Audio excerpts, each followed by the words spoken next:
Welcome to Luca is a Billionaire, where the only thing I invest in is your answers. You start in the project folder, initialize source control so changes are tracked. First, make sure Git is configured with your name and email. This links commits to you. Once done, run Git init, stage files with git add, and create the first commit with a clear message. Also create a git ignore tailored for Flutter to avoid committing build artifacts and IDE files, because keeping the repo clean prevents noise and merge conflicts later. You should isolate work on branches, so create feature branches with git checkout bfeature/name. This lets you experiment without breaking main. Next, add a remote and push.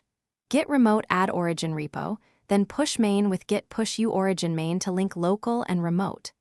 Before pushing changes from a feature, make sure to git pull rebase to incorporate upstream commits, resolve any conflicts locally using your editor, and then push. This keeps history linear and reviewable. You finish by creating a pull request so teammates can review, and optionally squash commits to keep history tidy. Once merged, update your local main with git pull origin main and delete the feature branch locally and remotely. If something goes wrong, use diagnostics.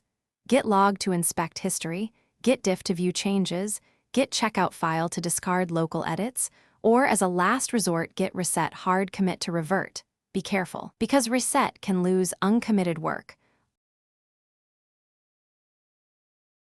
Thanks for watching and please subscribe. It's the best investment you'll ever make.